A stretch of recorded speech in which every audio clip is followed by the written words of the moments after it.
Guys, magandang hapon. And ngayon ay alas 5 na. So bago ako umuwi ay magsi-short vlog lang muna ako.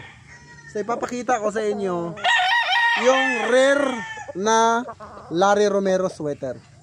So ito yan guys. Straight comb.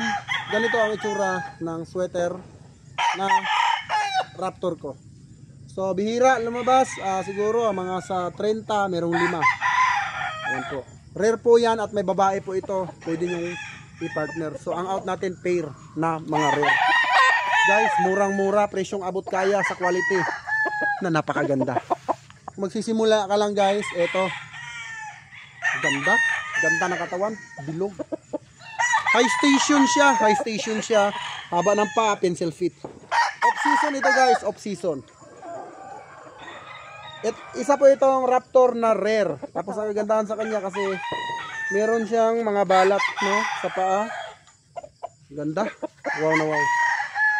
Pogi guys. Ngayon guys, pakita ko pa sa inyo yung isa pang panglaban naman ito, pangdigma. Ito ay kak na Larry Romero sweater. So tara, let's go. Right guys, ito sagad sa gulang 3 years old. Wow. Walang nga itsura. Ay. Guys, yung buntot niya hindi pa talaga totally buo, no? Pahaba pa lang talaga yung buntot niya, pero ay 3 years old guys, ha? Pwede nilaban sa big event. Ay. Guys, kita nyo naman. Kita nyo naman guys, kitang-kita nyo na. Ang big event ito. Ito talaga yung mga pinapalugon ko.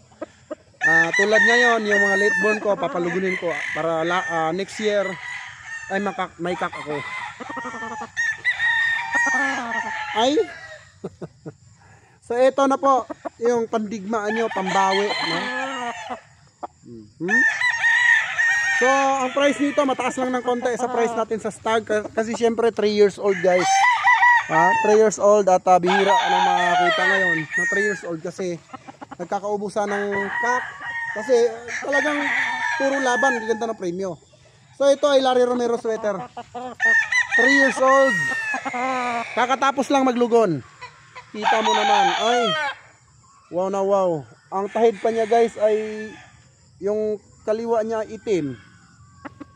Okay, 3 years old.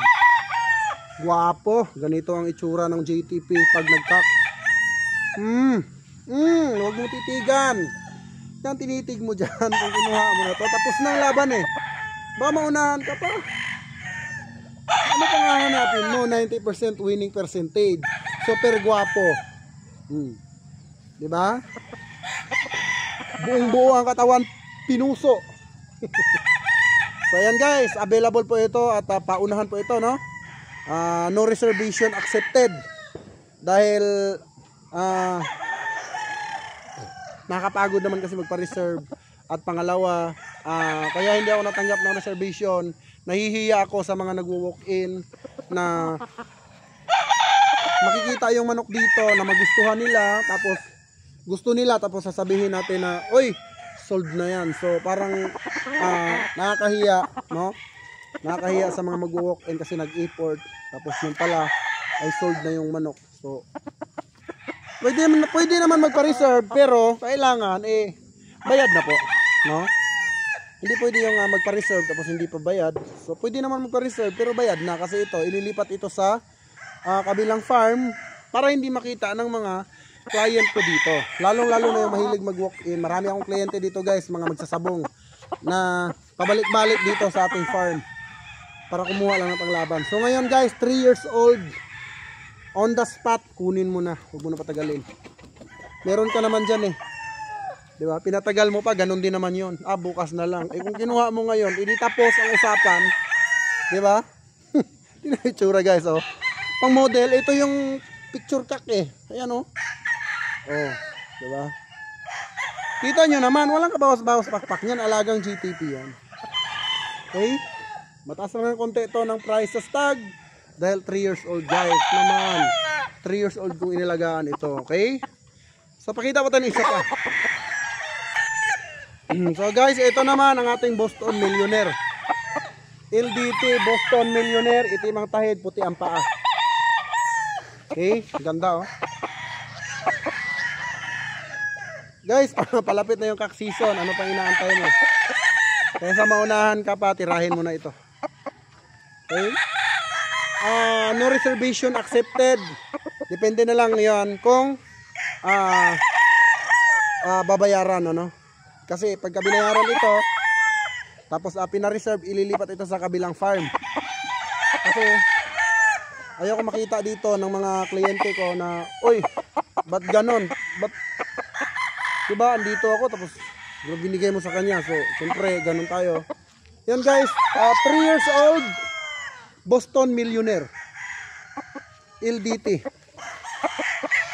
Ganda oh. Wow naman. Oh, yung tahid oh. Itim yan guys, ayan. Ito, napakapuging manok. Saktong-sakto sa December, labanan ng cock. So, lamang na kayo kasi advice ko sa inyo, conditioning feeds na ipakain ninyo para handang-handa na siya. Ayan, LDT Boston Millionaire. Cock po ito, 3 years old. So, guys, ito lang muna yung cock natin kasi ito lang ang dalawa ang kompleto. Yung iba, maiksi pa talaga yung mga balahibo. So, ito lang muna ang dalawa, no? Then siguro by November ay marami na tayong cock na ilalabas. So as of now, dalawa lang muna. So paunahan lang ito, limited. Ganda. Pogi. Okay, guys, so bago magabi, pahabol lang natin ito, molting. Pero pabuo na, ayan oh, haba na ng buntot oh. Ayan oh. Okay? 3 taon din, guys. Ayan, Larry Romero Raptor sweater. My signature line. Oh. Ganda yung paa, grabe, namumula-mula yung paa, ang nipis. So, ito lang muna, guys, at naisipan ko lang i-vlog. Pero sigurado sold out agad to. Ayan oh, ganda. Okay, bihira na po yung cock ngayon dahil ubusan ng lahi, basagan ng pula. So, ito yung burn nun eh. Kaya almost naubos talaga yung cock. Yung mga cock ngayon, pero hindi ganun ka-quality. Diba? Dito dito, sa JTP, lamang ka. Lamang ang may alam, lamang ang quality ang manok. Subok na subok. Subok na yung mga sinusubok. Ang ganda talaga nito guys. Alright, so tatlong to available at yung isang stags natin. Stag natin. So, comment down below sa mga gustong magpa-vlog, no? Kung anong gusto nyo i-vlog natin, comment down below at bibigyan natin yan ng pansin. At syempre, bago tayo mag-closing, Idol, maraming salamat sa pag-subscribe mo sa JTP Game Farm. Ang mission lang naman ng JTP mga idol, no, ay gawing quality lahat ng alaga ng mga backyard breeder, di ba? So wag niyong maliitin yung backyard breeder dahil ini-improve yan ni JTP, no? Sobrang taas man ang presyo ng farm ngayon sa mga sikat na breeder, pero tayo lahat ng manok ng sikat hawak ng JTP Game Farm. Ngayon mga idol, kung ikaw ay backyard breeder, naging backyard breeder ang tawag sa'yo dahil konti lang ang manok mo. Walang kinalaman doon yung pagiging backyard breeder mo sa quality ng manok mo.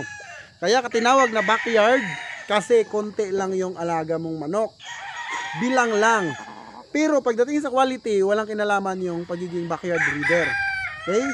Backyard breeder, kaya nga ini-improve ko lahat. Konti lang ang manok mo, pero quality naman yung manok mo. So, kayang-kaya mong sumabay sa mga farm, diba?